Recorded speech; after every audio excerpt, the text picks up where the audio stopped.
conseiller scientifique Maxime Prost nous parle du microbiote intestinal.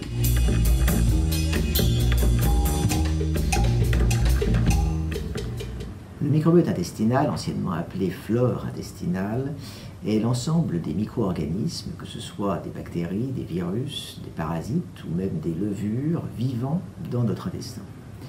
Ce microbiote est majoritairement constitué de bactéries. On estime qu'il y a de 1 à 10 fois plus de bactéries dans notre microbiote intestinal que de cellules dans notre organisme.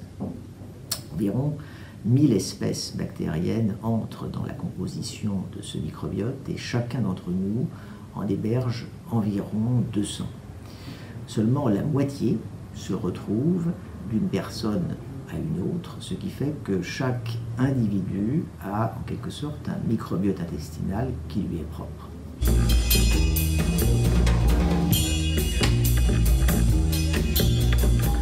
Premier rôle, une fonction de défense vis-à-vis notamment des micro-organismes pathogènes. On parle d'un effet de barrière.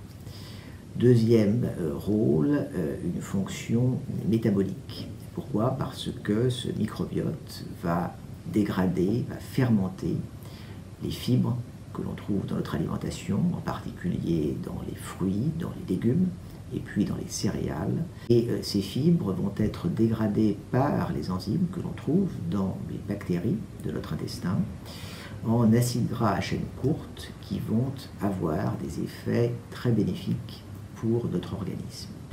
Autre rôle également métabolique de ce microbiote, c'est la synthèse de certaines vitamines comme la vitamine K ou certaines vitamines du groupe B. Et puis enfin, dernier rôle, un rôle trophique, puisque notre microbiote va intervenir dans le renouvellement des cellules de l'intestin. Il va également stimuler notre système immunitaire et il va également intervenir dans le transit, dans la stimulation du transit intestinal.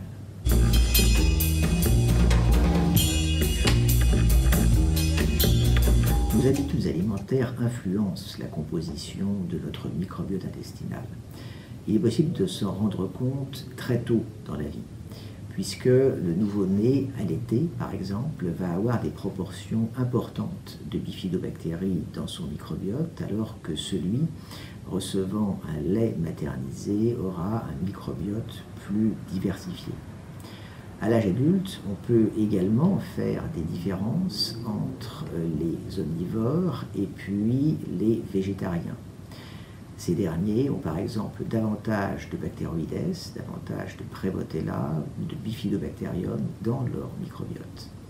Et puis, on a même mis en évidence qu'il y avait une composition différente entre les végétariens et puis les végétaliens.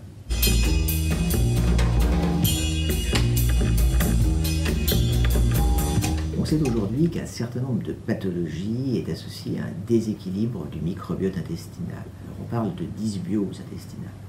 Cette dysbiose, elle peut se définir soit par un excès de micro-organismes pathogènes, soit par un défaut de micro-organismes bénéfiques. Parmi les pathologies qui sont associées à une dysbiose, on rencontre soit des pathologies digestives, soit d'autres maladies pour lesquelles un lien avec le déséquilibre du microbiote intestinal a été mis en évidence plus récemment.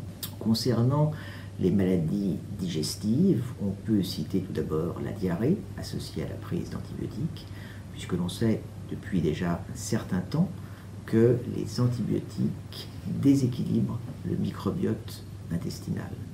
On peut également citer les troubles fonctionnels intestinaux, parmi lesquels le syndrome de l'intestin irritable, que l'on appelait avant côlon irritable, et puis également les maladies inflammatoires chroniques de l'intestin.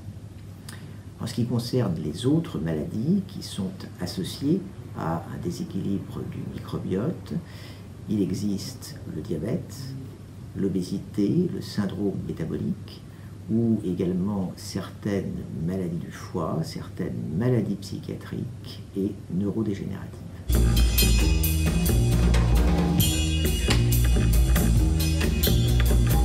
Il est possible de moduler son microbiote intestinal en utilisant soit des prébiotiques, soit des probiotiques.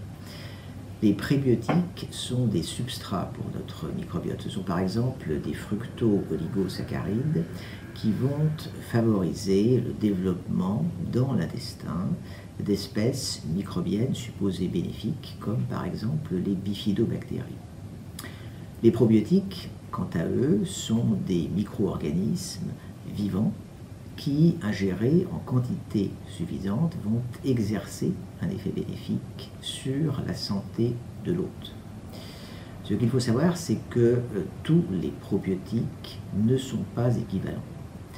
On parle d'un effet souche dépendant, c'est-à-dire que certaines souches de probiotiques ont fait l'objet d'études cliniques et ont démontré leur efficacité dans certaines pathologies, et certaines souches probiotiques font l'objet de recommandations par les sociétés savantes dans certaines pathologies.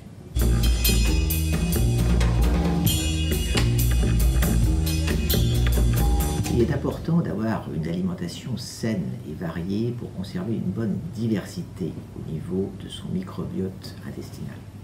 Alors cela veut dire consommer davantage de fibres, moins de graisses saturées, peu d'alcool, peu de soda, et puis de limiter sa consommation également de plats industriels. Il faut également faire attention à certains facteurs susceptibles de déséquilibrer son microbiote intestinal, comme par exemple la prise de médicaments et notamment d'antibiotiques.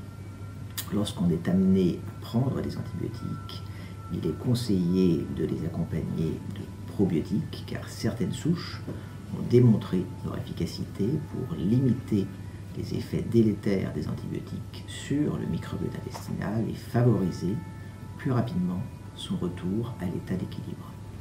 Vous aussi, partagez votre expérience en nous écrivant à l'adresse suivante: rédacteur en chef @santésurlenet.com.